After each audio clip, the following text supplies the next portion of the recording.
Weekend മീഡിയയിലേക്ക് ഏവർക്കും സ്വാഗതം.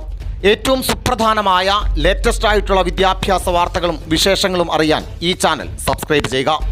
വിദ്യാഭ്യാസ മേഖലയിൽ നിന്ന് പുറത്തുവരുന്ന ഏറ്റവും പ്രധാനപ്പെട്ട വാർത്ത, നാളെ 5 ജില്ലകളിൽ മഴ അവധി കളക്ടർമാർ പ്രഖ്യാപിച്ചിരിക്കുന്നു എന്നുള്ളത് തന്നെയാണ്. കോട്ടയം, ഇടുക്കി, ആലപ്പുഴ ജില്ലകളിൽ പൂർണ്ണമായും കളക്ടർമാർ അവധി പ്രഖ്യാപിച്ചു. പ്രൊഫഷണൽ കോളേജ് അടക്കം അങ്കണവാടികൾ അടക്കമുള്ള വിദ്യാഭ്യാസ സ്ഥാപനങ്ങൾക്കാണ് കളക്ടർമാർ അവധി പ്രഖ്യാപിച്ചിരിക്കുന്നത്. എന്നാൽ പരീക്ഷകളിൽ മാറ്റമില്ല എന്നും ഇൻ്റർവ്യൂകൾ കൃത്യമായി തന്നെ നടക്കുമെന്നും കളക്ടർമാർ പുറത്തിറക്കിയ പത്രക്കുറിപ്പിൽ പറയുന്നു. തിരുവല്ല, കോതമംഗലം, മൂവാറ്റുപുഴ താലൂക്കുകളിലും നാളെ മഴ അവധി പ്രഖ്യാപിച്ചു. ദുരിതാശ്വാസ ക്യാമ്പുകളായി പ്രവർത്തിക്കുന്ന പ്രദേശങ്ങളും സ്കൂളുകളും അവധിയിലായിരിക്കുമെന്നും കളക്ടർമാർ അറിയിച്ചിട്ടുണ്ട്. മഴയുടെ തീവ്രത കുറഞ്ഞെങ്കിലും അതീവ ജാഗ്രതാ നിർദ്ദേശമാണ് വരുന്ന 3 ദിവസങ്ങളിൽ കേരളത്തിൽ പ്രഖ്യാപിച്ചിരിക്കുന്നത്. പല ജില്ലകളിലും ഇപ്പോഴും കനത്ത മഴ തുടരുകയാണ്.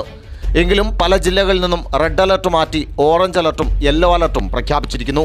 തിരുവനന്തപുരം, കൊല്ലമടക്കമുള്ള തെക്കൻ കേരളത്തിലെ ജില്ലകളിലാണ് പ്രധാനമായും മഴയുടെ സാധ്യത വളരെ കുറവാണ് എന്ന് കാലാവസ്ഥാ നിരീക്ഷണ കേന്ദ്രം കണ്ടെത്തിയത്.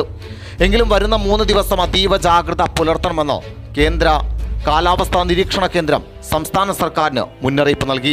കേരളം കടുത്ത പ്രളയ മുന്നറിയിപ്പ് നേരിടുന്നുണ്ട് എന്നും ഏത് സംഭവം വേണമെങ്കിലും ഏത് നിമിഷം വേണമെങ്കിലും സംഭവിക്കാമെന്നും കാലാവസ്ഥാ നിരീക്ഷണ കേന്ദ്രം വ്യക്തമാക്കി. അതുകൊണ്ട് തന്നെ അനാവശ്യമായി പുറത്തിറങ്ങുന്നതും അനാവശ്യമായി യാത്ര ചെയ്യുന്നതും കടലോര മലയോര മേഖലകളിലെ ജനങ്ങൾ അതീവ ജാഗ്രത പുലർത്തണമെന്ന് സംസ്ഥാന സർക്കാർ വ്യക്തമാക്കിയിട്ടുണ്ട്.